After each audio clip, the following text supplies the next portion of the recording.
19h à Kinshasa, 1 heure de plus dans l'Est de la République démocratique du Congo. Mesdames, Messieurs, bienvenue dans ce journal qui s'ouvre sur Ecopolis Télévision. Tout de suite, le sommaire.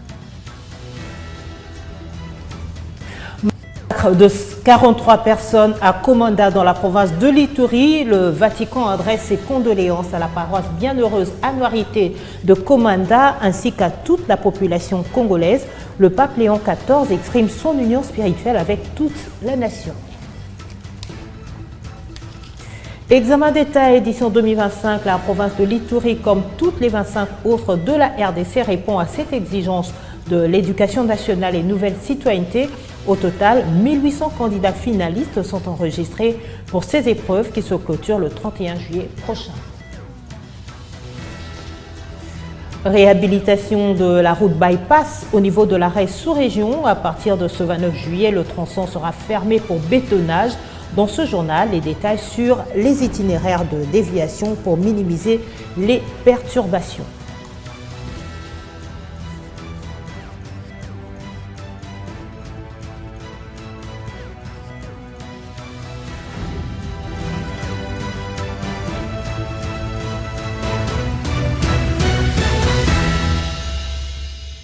Après des mois d'accalmie, la localité de Komanda dans la province de l'Ituri a été victime le week-end dernier d'un nouveau massacre.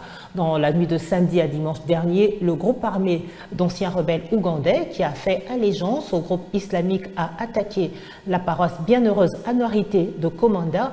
Plus de 40 personnes ont perdu la vie face à ces attaques des ADF. La plupart des victimes participaient à une veillée de prière. Les magasins et les commerces voisins ont été pillés. Après cette attaque, des messages de soutien fusent de partout, dont celui du pape Léon XIV. Dans un télégramme, le Saint-Père a exprimé sa profonde tristesse après cette attaque contre la paroisse Bienheureuse Annuarité de Komanda en territoire d'Irumu. Le Saint-Père souligne encore dans le document vouloir implorer Dieu afin que le sang de ces martyrs soit une sémence de paix, de réconciliation, de fraternité et d'amour pour tout le peuple congolais. Mais massacre de Komanda toujours. Actuellement, les forces de sécurité de cette contrée, notamment les FARDC, les militaires ougandais ainsi que la police sont mobilisés pour sécuriser la zone et traquer les miliciens responsables de ce carnage. Les forces armées de la République démocratique du Congo, à travers un communiqué publié lundi, dénoncent cette tuerie perpétrée par les terroristes des ADF dans la localité de Komanda en territoire d'Irumu dans la province de l'Ituri. Suivez. Les forces armées de la République démocratique du Congo et FARDC portent à la connaissance de l'opinion qu'un massacre de grande ampleur a été perpétré dans la nuit du 26 au 27 juillet 2025 à Komanda, agglomération du territoire d'Irumu, dans le province de l'Ituri, par les terroristes ADF MTM ISCAP. En pleine veillée des prières dans une église locale, une quarantaine de civils ont été surpris et fauchés à la machette et plusieurs autres grièvement blessés. Pourchassés en profondeur et traqués en permanence par les forces armées de la République et les UPDF dans les territoires d'Irumu et Mambasa, ces terroristes ont choisi de se venger sur des paisibles populations sans défense en vue de répandre la terreur et de détourner l'opération conjointe de ses objectifs. Face à cette situation combien déplorable, les forces armées de la République démocratique du Congo présentent leurs condoléances aux familles éprouvées et rassurent la population de leur détermination de traquer sans relâche ces hors la loi jusqu'à leur dernier retranchement. À cet effet, elles appellent la population de ces coins du pays à redoubler de vigilance et à dénoncer toute présence suspecte auprès de forces de défense et de sécurité. Elles invitent en outre la population à la solidarité en ce moment critique et difficile. Fait à Bunia le 27 juillet 2025, Chikunzi Ngongo Jules, porte-parole, secteur opérationnel, Ituri. Toujours en Ituri, un jour après le massacre de Komanda en territoire d'Irumu, les services de sécurité ont mis la main lundi dernier aux collaborateurs de Thomas Lubanga, patron de la milice CRP opérant en Ituri. Présenté au gouverneur militaire, le lieutenant-général Johnny Luboya, ces terroristes ont avoué leur liaison avec l'ancien pensionnaire de la prison de la Cour pénale internationale à La Haye, présentement en cavale en Ouganda. Suivez. C'est dans la salle de la Cour militaire opérationnelle de l'Ituri que ses collaborateurs ont été présentés au gouverneur militaire de l'Ituri, le lieutenant-général Luboya Nkashama Johnny. Ils sont accusés de collaborer avec la milice CRP de Thomas Lubanga, alliée au M23. Il faut dire à tous ceux-là qui pensent que la communauté est dans leur poche, à l'issue de cette dénonciation, ça montre clairement que la communauté n'est pas avec les destructeurs de la province de l'Ituri. Le jeune l'ont dit, ont dénoncé, ont démontré, les armes, les munitions ont été récupérées ici dans la ville de Bunia. Pourquoi? Pour vouloir détruire cette province. Allez dire à Thomas Lubanga, la communauté n'est pas avec lui et la communauté ne sera jamais avec lui pour détruire la province. Nous nous sommes mis à l'ordre de bataille utile pour dénicher, démasquer tous les destructeurs de la province de l'Ituri.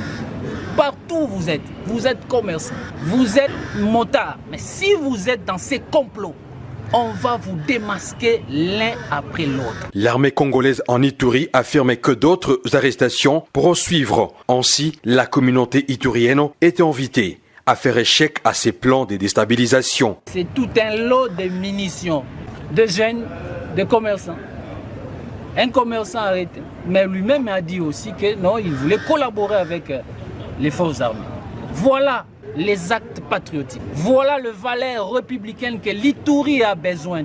Au nom du gouverneur militaire de la province de l'Ituri, les commandants des opérations, lieutenant-général Luboya, nous lançons encore un message à la jeunesse, à la population, de se désolidariser des destructeurs de la province de l'Ituri. De ne pas suivre ceux-là qui ont que l'objectif ultime, détruire la province. Les enquêtes sont en cours. C'est aussi un message. Ne fouillez pas là où vous êtes, restez, on viendra vous attraper. Les plans actuels de la déstabilisation de la province de l'Ituri, attribués à la CRP de Thomas Lubanga, alliée au M23, a déjà causé plusieurs pertes en vies humaines dans le territoire d'Njougou. Les opérations militaires sont en cours pour mettre définitivement hors d'état de nuire cette rébellion. Exeta édition 2025, lancée lundi à travers tous les territoires de la RDC. Ces épreuves ont réuni plus d'1 million de candidats finalistes et pour la province de l'Ituri, sous état de siège, 1800 candidats ont répondu présents dans les centres de Bunia, chef-lieu de province, motif de satisfaction pour le gouverneur militaire représenté pour la circonstance par le maire de la ville de Bunia, le commissaire supérieur principal, Bosco Mbouyi, qui a tenu à motiver les finalistes pour des résultats satisfaisants. Ils sont plus de 1800 candidats à participer à cette session ordinaire d'examen d'État dans la province éducationnelle Ituri 1, des épreuves lancées dans un climat de paix et de sérénité, s'est réjoui le directeur provincial de l'éducation et nouvelle citoyenneté. L'inspecteur provincial principal a eu des mots justes pour jeter des fleurs au gouvernement national pour la mise en place d'une gratuité totale des examens d'État en faveur de finalistes se trouvant dans des provinces à conflits armés. Représentant les gouverneurs des provinces, le maire de la ville a invité les finalistes à plus de concentration. C'est que j'entends de vous un résultat qui est à la hauteur des besoins de la province de l'Ituri. Rappelons que le bon déroulement de ces épreuves est le fruit du rétablissement de l'autorité de l'État et la paix imposée sur une bonne partie de la province par les forces armées de la République démocratique du Congo en ces 4 ans de l'état de siège sous les commandements du lieutenant-général Johnny Luboya Nkashama. Dans l'actualité également, cérémonie solennelle de remise-reprise lundi dernier au Palais de la Nation entre André Ouamesso, directeur de cabinet adjoint sortant du chef de l'État en charge des questions économiques et financières, et son successeur André Niembwe Musungai.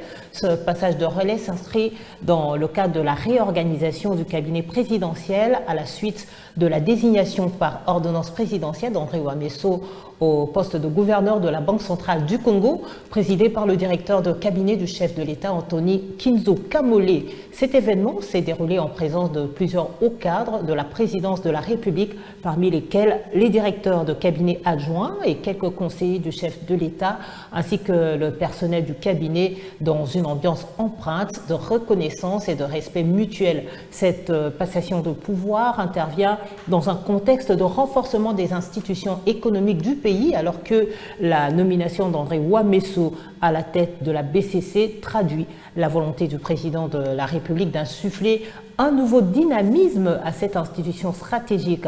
Jusqu'à sa récente nomination, André Niembwe était à la tête du collège économie, finance, commerce extérieur et reconstruction à la présidence de la République en qualité de conseiller principal.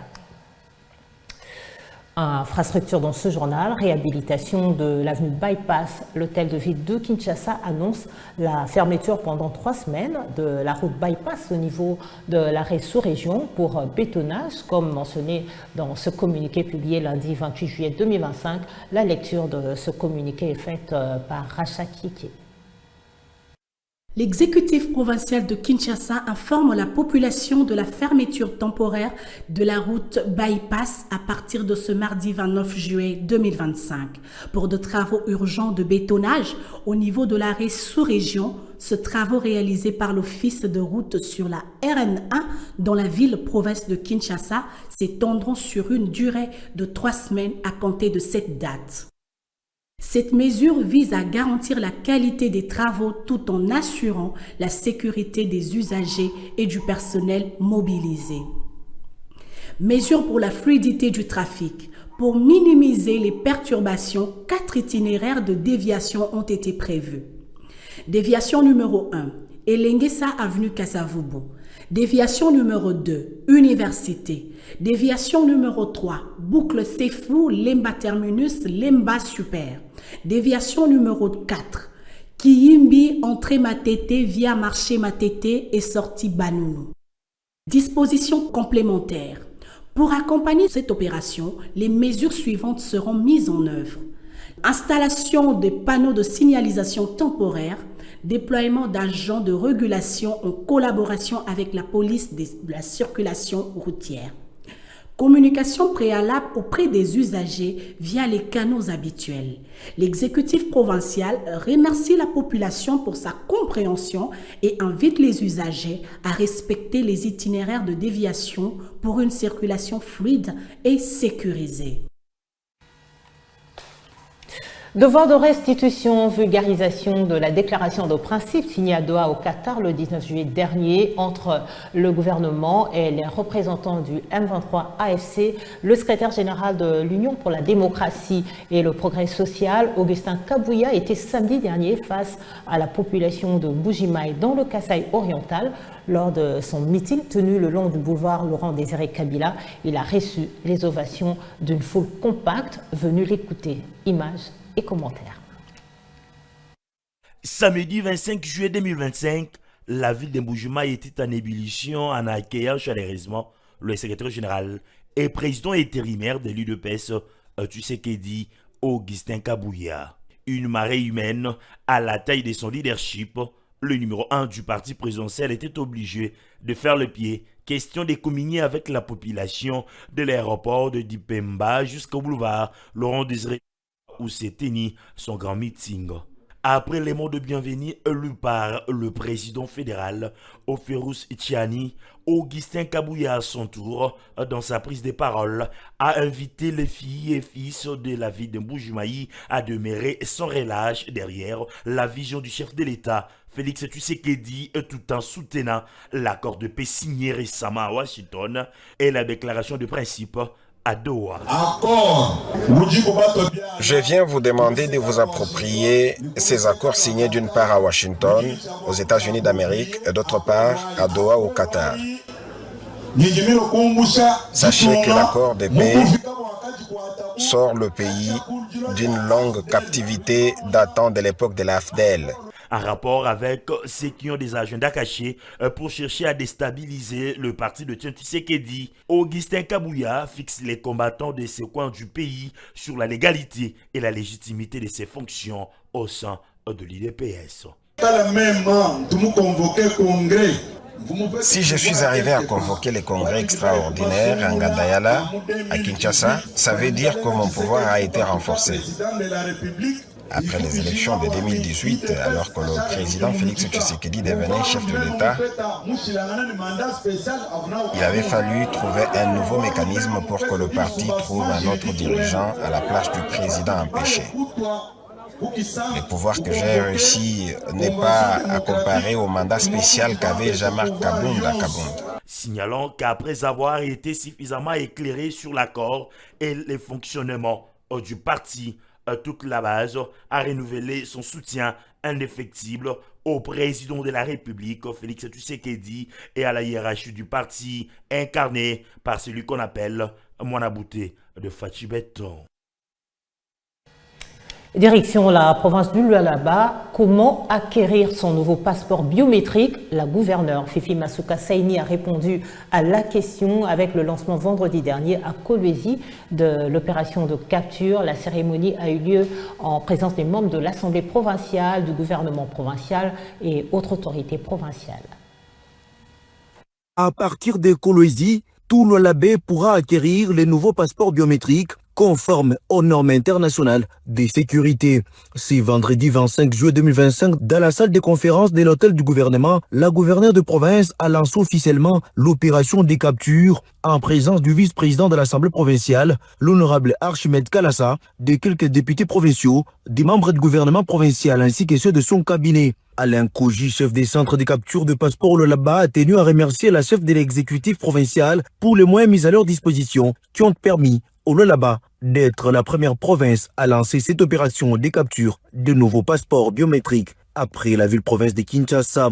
Je voudrais saluer ici le travail acharné de l'autorité suprême de l'État qui a mis sur pied une réforme ambitieuse qui a abouti entre autres à la mobilisation des équipes afin que la numérisation de la procédure de l'obtention des passeports soit mise sur pied. Fifi Masuka Saini a salué l'engagement ferme du chef de l'État Félix Tshisekedi pour son implication dans la modernisation de l'administration publique, ce qui a permis à la République démocratique du Congo de se repositionner sur le plan international avant d'inviter tous les services étatiques à sensibiliser la population à venir se procurer ces nouveaux passeports biométriques. Je rends mes hommages le plus déférents à son Excellence Félix Antoine Tshisekedi Tshilombo, président de la République et chef de l'État, pour son attention soutenue sur la redynamisation de l'administration dans notre pays.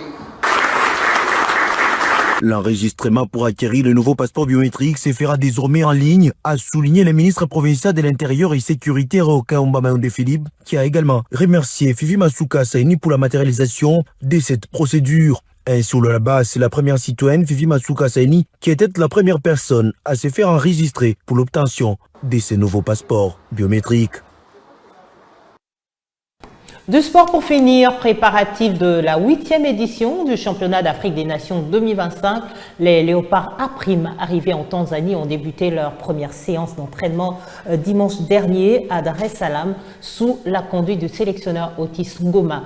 Les 22 sélectionnés sur les 26 mentionnés sur la liste ont entamé le travail technique axé sur l'animation offensive avec comme finalité une opposition d'évaluation. Suivez. Dans la détermination que les Léopards A' de la RDC intensifient leur préparation à Ufunji, Sport Ground de Makonga à Dar es Salaam, en Tanzanie, avant les coups d'envoi du CHAN tripartite prévu en 2025. Une séance d'entraînement effectuée le dimanche 27 juillet basée sur un travail technico-tactique axé sur l'animation offensive et défensive. Une petite opposition d'évaluation entre eux a eu lieu lors de cette séance de travail. Les Léopards passent à la vitesse supérieure avant l'entrée en lice le dimanche 3 août prochain au Nyayo Stadium de Nairobi face aux Harambee Stars du Kenya. L'on note que sur le 26 léopards convoqués ont pris la direction de Dar es Salaam et 4 autres sont restés à Kinshasa pour le problème administratif, notamment le manque des passeports. Les léopards sont unis, concentrés et déterminés à l'approche de la compétition. Hormis le premier match face à l'un des pays hôtes, les léopards vont disputer 3 autres rencontres, notamment face à la Tanzanie, l'Angola ainsi que le Maroc, respectivement les 7, les 14 et les 17 août. Voilà, c'est sur cette note sportive que nous bouclons ce journal. Merci de votre attention soutenue. Prenez soin de vous et à demain pour un nouveau tour d'horizon, toujours sur Ecopolis Télévision.